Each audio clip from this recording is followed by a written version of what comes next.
Have you ever had that feeling, that sinking realization that you were present for a moment, but you weren't really there?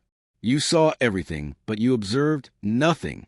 It's a feeling you get after an argument when you finally think of the perfect thing to say, hours too late. It's the feeling of walking out an important meeting and realizing you missed the most critical piece of information because you were too busy thinking about what you were going to say next. It's a quiet frustration of knowing that your mind, this incredibly powerful instrument, is so often running on autopilot, guided by impulses, biases, and distractions you can't seem to control. We live in an age of information overload, yet we often feel less wise.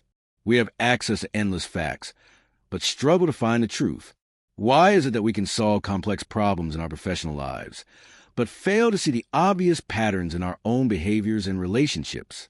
This disconnect, this gap between our potential for clarity and our everyday reality of mental fog, is one of the most universal and frustrating aspects of the human experience. We all want to be the calm, rational architect of our lives, but we so often end up being the frantic, emotional passenger. It was this very question, this deep-seated frustration with the untamed and unreliable nature of the human mind, that captivated a young psychologist and journalist named Maria Konnikova. She didn't just ponder this problem. She became obsessed with finding a solution, a blueprint for a better way of thinking. And she found her guide not in a modern guru or a scientific study, but in the meticulously crafted mind of a fictional character, a man who has for over a century represented the pinnacle of human reason and observation, Sherlock Holmes. This, then, is not just a story about a detective. It's a journey into the heart of our own minds, a quest alongside Konnikova to deconstruct that legendary intellect and discover if we too can learn to think like Sherlock Holmes. To truly understand the power of what Konnikova uncovered, we first have to appreciate the world that Holmes's mind was built to conquer. It's not the foggy, gaslit world of Victorian London, but the internal world we all inhabit every single day. Konnikova gives a name, the world of System Watson. This isn't a slight against a good doctor, who is by all accounts a capable and intelligent man. Rather, Dr. Watson represents our default mental state, the baseline programming of a human brain. Think of it as your mind's energy-saving mode. System Watson is fast, intuitive, associative, and deeply emotional. It operates on gut feelings, first impressions, and mental shortcuts. It's the part of you that forms an opinion about a person within seconds of meeting them, based on their clothes or the way they shake your hand. It's the part of you that, after reading a scary news article about a shark attack, suddenly feels that swimming in the ocean is far more dangerous than driving a car, even though statistics overwhelmingly prove the opposite. This is a cognitive bias known as the availability heuristic. We judge the likelihood of an event based on how easily we can recall an example of it. System Watson is a master of these biases. It practices confirmation bias with religious fervor, actively seeking out information that supports what it already believes and conveniently ignoring anything that challenges it. It's why we tend to consume news from sources that align with our political views and dismiss opposing arguments as foolish or malicious. Our brain, at its core, is a machine built for efficiency, not for truth. It evolved to make quick, good enough decisions to ensure survival, not to ponder philosophical nuances.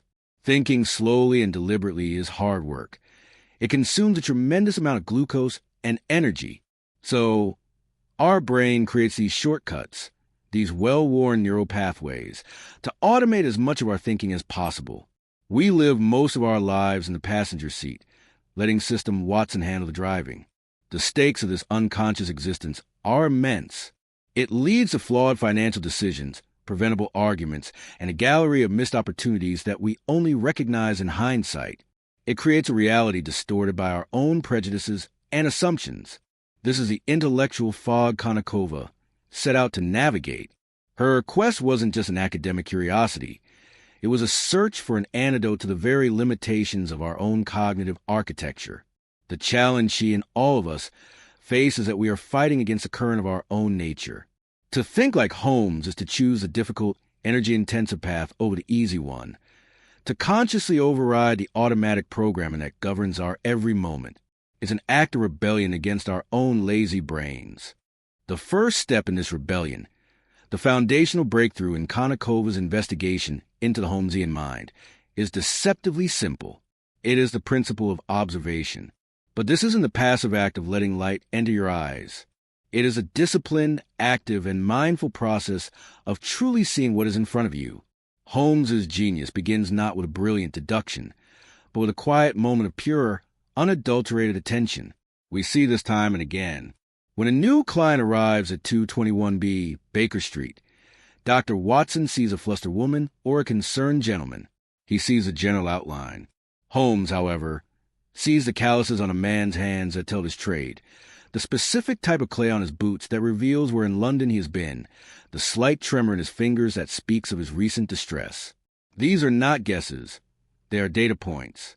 Konnikova frames this concept around a powerful metaphor, the brain attic. She explains that most of us treat our minds like a cluttered storage space. We throw everything in there without thought or organization, random facts, overheard conversations, sensational headlines, unchallenged opinions. It's a chaotic jumble of useful furniture and utter junk. When we need to retrieve something important, we have to wade through piles of useless debris. Holmes, by contrast, is the master curator of his brain attic. He is incredibly selective about what he allows to enter. I consider that a man's brain originally is like a little empty attic, he tells Watson, and you have to stock it with such furniture as you choose. A fool takes in all the lumber of every sort that he comes across, so that the knowledge which might be useful to him gets crowded out. The skillful workman, however, is very careful indeed as to what he takes into his brain attic. This is more than just a quaint metaphor. It's a profound psychological insight. It is the practice of mindfulness. To think like Holmes, you must first learn to pay attention. You must filter the signal from a noise. This requires a conscious effort to slow down and fight against System Watson's desire to jump to immediate conclusions. It means instead of asking, what does this mean? You must first ask, what am I actually seeing? What are the objective facts here, separate from my interpretation? Konnikova connects this to modern psychological research on attention. Our minds are constantly being pulled in a dozen directions. The habit of mindful observation is a training regimen for the brain, strengthening our ability to focus and resist distraction. It is a practice of detaching your initial emotional response from the raw sensory input. For example, when Holmes observed that Watson has a small scrape on his shoe, he doesn't immediately think, Watson is clumsy. He simply notes the fact. There is a scrape. Only after collecting multiple, similar data points does he begin to construct a narrative. This initial stage of pure, objective data collection is the bedrock of his entire method. It is the first and most crucial step in clearing the fog of System Watson, allowing you to furnish your mind not with assumptions and prejudices, but with the solid, reliable building blocks of fact. So you've begun to master the art of observation. Your brain attic is becoming a well-organized library of facts, not a hoarder's den of assumptions. You are seeing the world with newfound clarity, noticing details that were previously invisible. But here, a new and dangerous problem emerges. A pile of facts, no matter how accurate, is still just a pile. In fact, an overabundance of information can be just as paralyzing as a lack of it. This is where System Watson can reassert control in a more insidious way. Faced with a mountain of data, our lazy brain will still try to find the easiest path, seizing upon the most obvious or emotionally satisfying explanation, and weaving the facts to fit that preconceived narrative. Observation alone is not enough. This is a complication that led Konnikova to the second, deeper truth of the Holmesian method, the essential marriage of rigorous logic and creative imagination. It's not enough to collect the dots. You have to be able to connect them correctly. Holmes's true power lies in what he does after he has observed. He engages in a process of relentless and imaginative reasoning. Konnikova breaks down how Holmes doesn't just use simple deduction in the way we often think of it. He employs a powerful trinity of reasoning. There is deduction, which moves from a general rule to a specific conclusion. For instance, all mortal men will die. Socrates is a man. Therefore, Socrates will die. There is also induction, which moves from specific observations to a broader generalization. Every swan I have ever seen is white. Therefore, all swans are probably white. But the real secret ingredient is something called abductive reasoning, forming the most plausible explanation for a set of observations. It's about generating a hypothesis. And this is where imagination enters the picture. The most famous Holmesian axiom is, when you have eliminated the impossible, whatever remains, however improbable, must be the truth. The brilliance of this statement is not just in the elimination, but in the generation of possibilities in the first place, including the improbable ones. System Watson can only think of the probable. It gets stuck on the obvious suspects. Holmes forces his mind to explore the fringes of possibility. He uses his imagination as a scientific tool. Consider the case of the dog that didn't bark in the nighttime. The crucial clue isn't something that happened. It's something that didn't happen. A dog should have barked an intruder. The fact that it didn't allow Holmes to deduce that the culprit must have been someone the dog knew. To arrive at this conclusion, you cannot simply rely on the evidence you see. You have to imagine the scene as it should have been and compare it to the scene as it is. This is a creative act. It requires you to step outside the given facts and into the realm of structured imagination. This is the deeper truth. Logic without imagination is sterile and limited, while imagination without logic is wild and untethered. Holmes's genius is his ability to be both a poet and a scientist in the same thought process. He generates a wide range of hypotheses, even absurd-sounding ones, and then uses the cold, hard facts from his observations to systematically test each one, like a scientist testing a theory. This is the second great act of rebellion against System Watson, the refusal to accept the first or easiest explanation, and a commitment to a process of imaginative exploration followed by ruthless logical vetting. As Konnikova pulls these two threads together, the mindful observation and the imaginative deduction, a powerful, unifying idea begins to crystallize. It becomes clear that thinking like Sherlock Holmes is not about having a superhuman brain or an encyclopedic memory. It is not a collection of clever tricks or isolated skills. It is the adoption of a single, cohesive, and profound methodology that governs his entire approach to the world. The grand synthesis, the ultimate aha moment of her research, is that Sherlock Holmes applies the scientific method to the chaos of everyday life. This is the engine that drives his mind, the operating system that runs in the background of every case and every interaction. Let's break it down. First, there is the observation phase, what a scientist would call data collection. Holmes is relentlessly empirical. He gathers his evidence dispassionately, separating fact from rumor, from interpretation, from his own feelings. This is the mindful stocking of the brain attic we explored. Second, there is a hypothesis phase.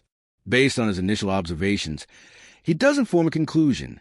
He forms multiple potential explanations for what he has seen.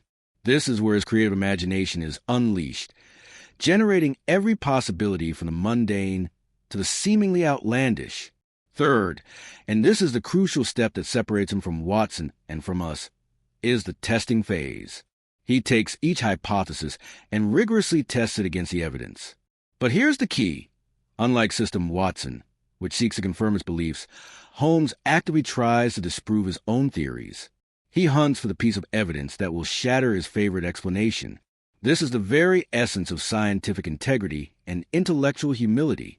He is more interested in finding the truth than in being right. Finally, there is a conclusion. Only after he has systematically eliminated all other possibilities does he arrive at the one that remains. And even then, he holds his conclusion provisionally, always open to revising it in the face of new evidence. This four-step process, observe, hypothesize, test, conclude, is the unifying framework. It transforms thinking from a passive, reactive process into an active, structured, and disciplined pursuit. The fundamental difference between the Watson mind and the Holmes mind is the order of operations. Watson forms a belief first, driven by emotion and bias, and then selectively gathers evidence to support it. Holmes gathers evidence first, and only then allows a belief to form from the weight of that evidence. This single shift changes everything. It's a move from intellectual arrogance to intellectual curiosity. It is the understanding that the goal of thinking is not to reinforce what we already know, but to get closer to what is actually true. This is a grand idea, a practical, repeatable system for navigating the ambiguity and complexity of our lives with greater clarity, precision, and wisdom. So where does this journey leave us? We began, like Watson, lost in the familiar fog of our own minds, reacting to the world on autopilot. We've traveled with Konnikova deep into the architecture of a masterful intellect, and we've emerged with a blueprint. We learned that the first step out of the fog is to become a curator of our own brain attic, to practice mindful observation and stock our mind with facts, not assumptions. Then we discovered that facts alone are not enough. We must pair them with the disciplined imagination of scientists, generating multiple hypotheses and rigorously testing them, rather than clinging to our first impression. And finally, we saw how these pieces combine into a single, powerful system, the scientific method for the mind. This is a journey from a passive to an active thinker. But understanding this blueprint is only the beginning. The real challenge, the real adventure, begins now. It begins the next time you feel a surge of anger in a conversation, and instead of reacting, you choose to pause and simply observe the situation. It begins the next time you are faced with a difficult problem at work, and instead of settling for the easy answer, you force yourself to imagine 3 other improbable possibilities. The blueprint is simple to describe, but requires a lifetime of practice. Pause, observe, imagine, deduce. This is not about becoming a heartless thinking machine. It's about taking control of the one thing that is truly yours, your mind. It's about becoming a detective in your own life, the one who can see the clues, connect the dots, and solve the mysteries that truly matter. The mysteries of your own habits, your own potential, your own path forward. This journey of intellectual self-discovery is one we are all on. If you are ready to stop being a passenger and start being a driver, to commit to clearing the fog and thinking with more intention, then join us. Subscribing to this channel is more than just a click. It's a commitment to yourself. It's a declaration that you're ready to start building a better brain attic and a more deliberate life. The game, as Holmes would say, is afoot.